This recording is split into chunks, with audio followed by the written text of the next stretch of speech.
3's where it's at, I promise. So, round 3 started on Sunday, the 23rd of June, with the final games from Group A. Those were Switzerland versus Germany, and Scotland versus Hungary. First game was Switzerland 1, Germany 1, and I actually watched this live at a bar in Zagreb with a couple of German guys. And this game was so boring. This game was so boring. Switzerland scored it fairly early in the first 30 minutes and then just locked up at the back for the rest of the game.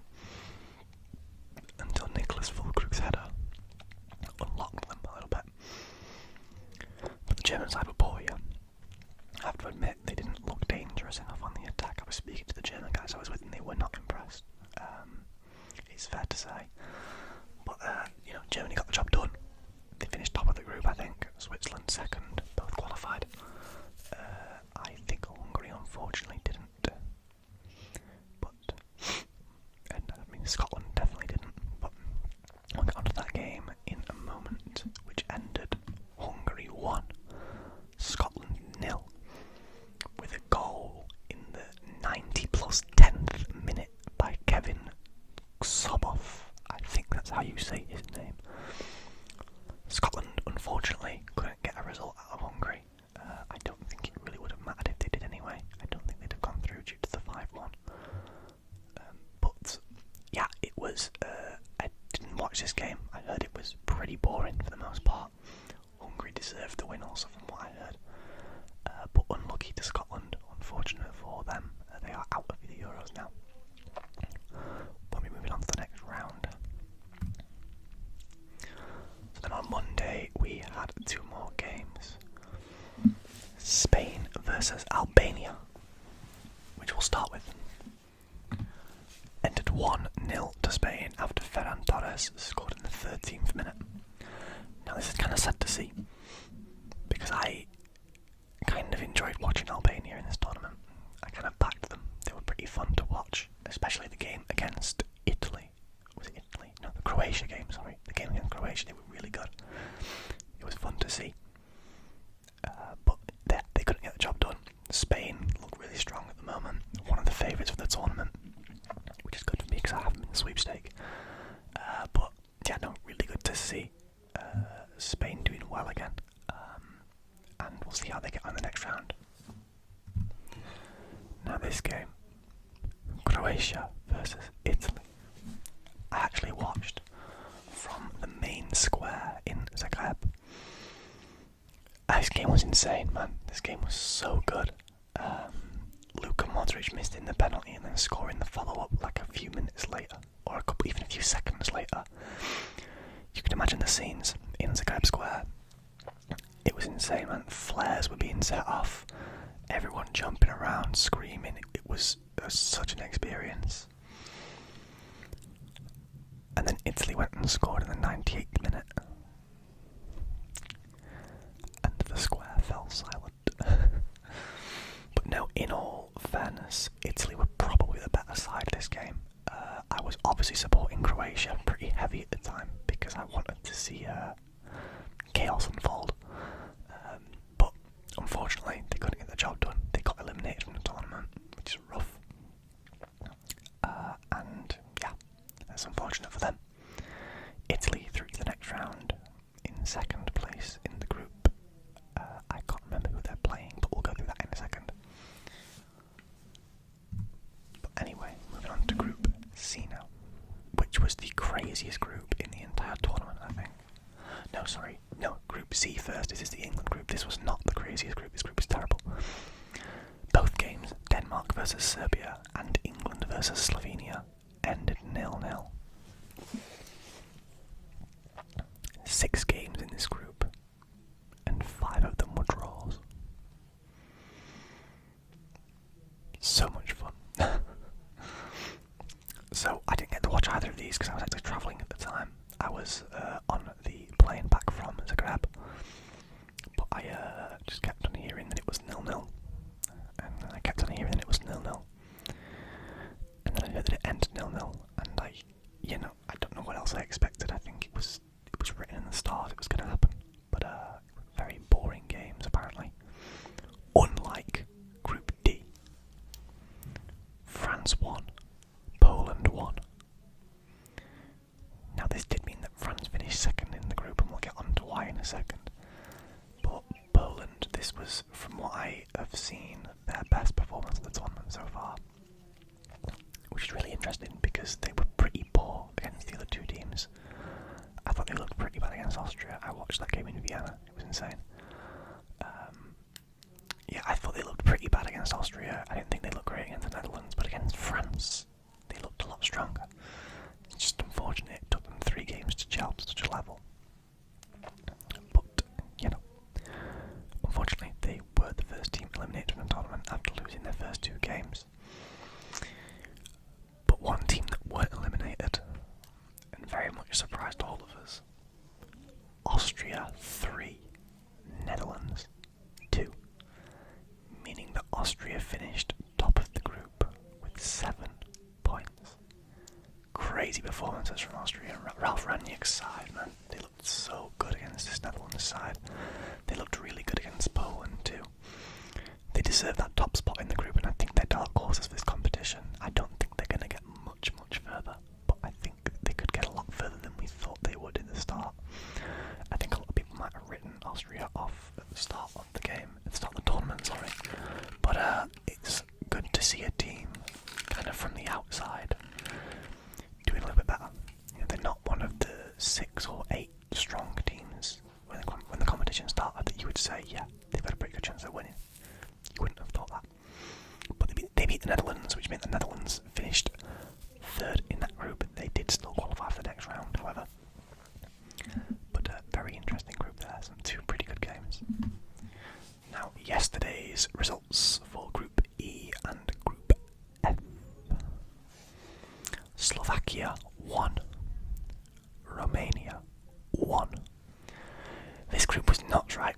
So, not to spoil the next result, but every team in this group finished on 4 points. Slovakia, Romania, Ukraine and Belgium all finished on 4 points because they all won a game, drew a game, and then lost a game. So Romania actually finished top of this group because of their goal difference, because they beat Ukraine 3-0. But this game last night was a good game, you know, it was fun, both teams scored. It was, you know, it's never the most technical game between Slovakia and Romania.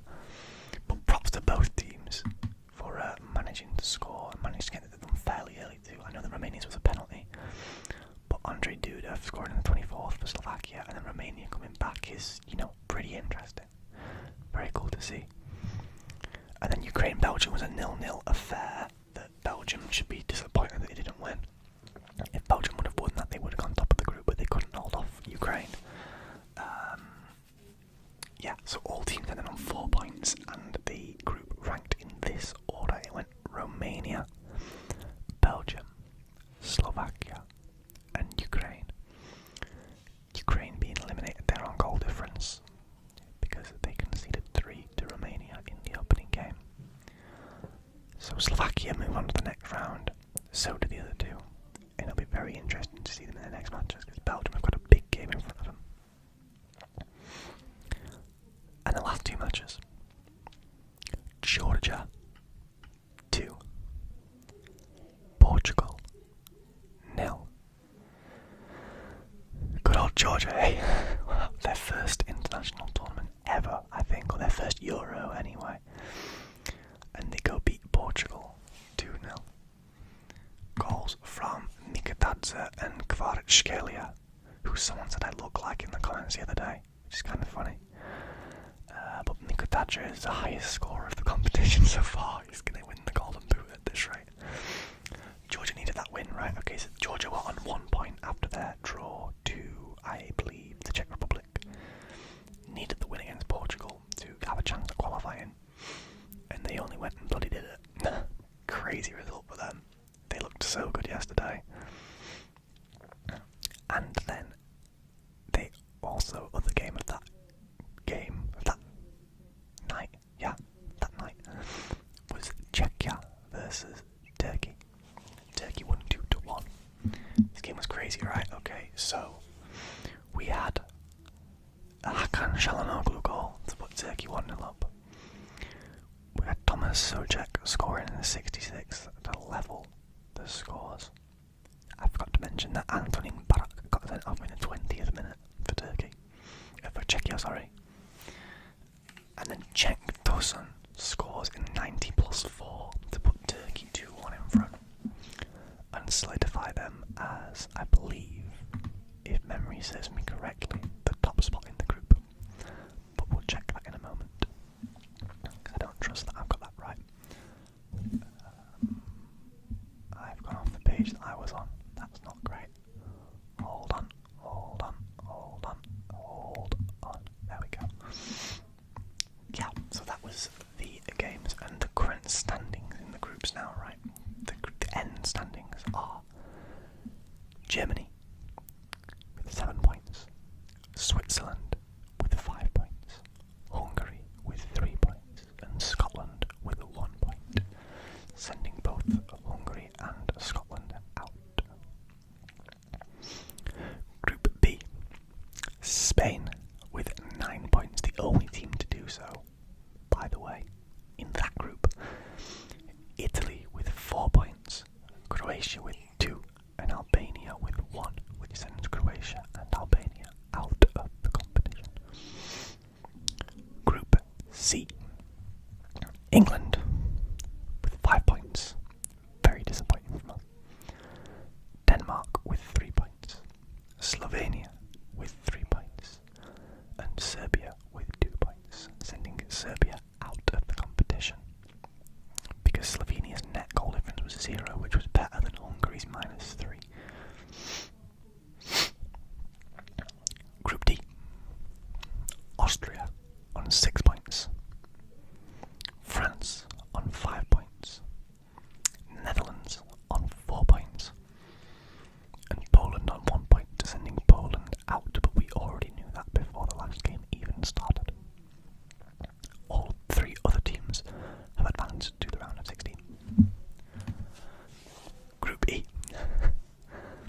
Romania, 4 points with 1 goal difference. Belgium, 4 points with 1 goal difference. Slovakia, 4 points with no goal difference, 0 goal difference. And Ukraine with 4 points but -2 goal difference due to the Romania game, sending Ukraine out of the competition, and Romania, Belgium and Slovakia advance to the next round. And finally Group F, Portugal on 6 points, Turkey on 6 points, Georgia, the boys, on 4 points, and Czechia on 1 point. Now I think Czechia, it's fair to say, underperformed in this tournament to some extent. I think they could have looked a lot better, but they didn't. It'll be interesting to see how Portugal are in the next round following that loss to Georgia. But yeah, that sends Czechia out and the other 3 teams through. The next set of fixtures for the Euros now. It came out yesterday, actually, came out last night. We've got, this is some interesting fixtures, right? Switzerland versus Italy. Battle of the neighbours. Germany versus Denmark. Battle of the neighbours. England versus Slovakia. Spain versus Georgia. France versus Belgium. Battle of the neighbours. Portugal versus